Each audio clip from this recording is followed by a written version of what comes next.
If you want to change the world, start off by making your bed. If you make your bed every morning, you will have accomplished the first task of the day. It will give you a small sense of pride, and it will encourage you to do another task, and another, and another. And by the end of the day, that one task completed will have turned into many tasks completed. Making your bed will also reinforce the fact that the little things in life matter. If you can't do the little things right, you'll never be able to do the big things right. And if by chance you have a miserable day, you will come home to a bed that is made, that you made. And a made bed gives you encouragement that tomorrow will be better.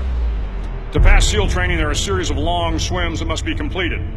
One is the night swim. Before the swim, the instructors joyfully brief the students on all the species of sharks that inhabit the waters off San Clemente. They assure you, however, that no student has ever been eaten by a shark, at least not that they can remember. But you are also taught that if a shark begins to circle your position, stand your ground. Do not swim away.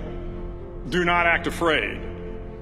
And if the shark, hungry for a midnight snack, darts towards you, then summons up all your strength and punch him in the snout, and he will turn and swim away.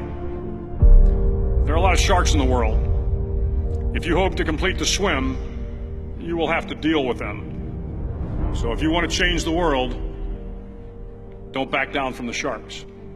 Over a few weeks of difficult training, my SEAL class, which started with 150 men, was down to just 42. There were now 6 boat crews of 7 men each. I was in the boat with the tall guys, but the best boat crew we had was made up of the little guys, the Munchkin crew, we called them. No one was over 5'5".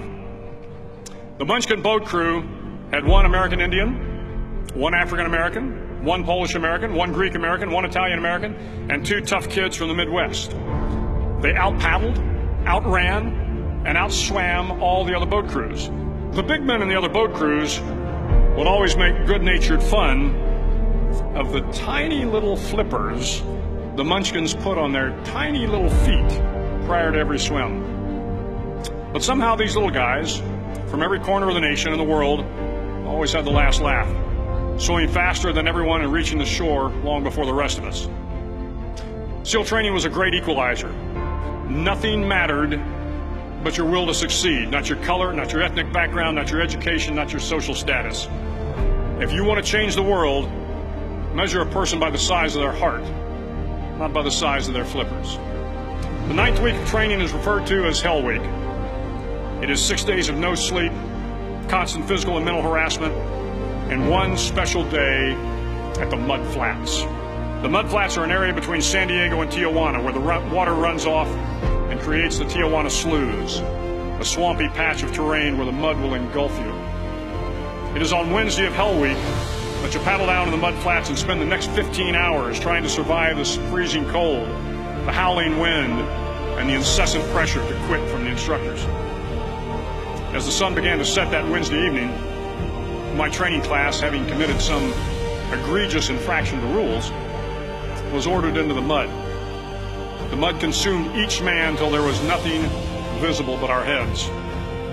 The instructors told us we could leave the mud if only 5 men would quit. Only 5 men, just 5 men, and we could get out of the oppressive cold. Looking around the mud flat, it was apparent that some students were about to give up. It was still over 8 hours till the sun came up. 8 more hours of bone-chilling cold. The chattering teeth and the shivering moans of the trainees were so loud, it was hard to hear anything. And then one voice began to echo through the night. One voice raised in song. The song was terribly out of tune, but sung with great enthusiasm.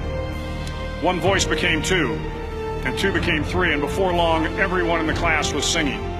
The instructors threatened us with more time in the mud if we kept up the singing, but the singing persisted, and somehow the mud seemed a little warmer, and the wind a little tamer, and the dawn not so far away.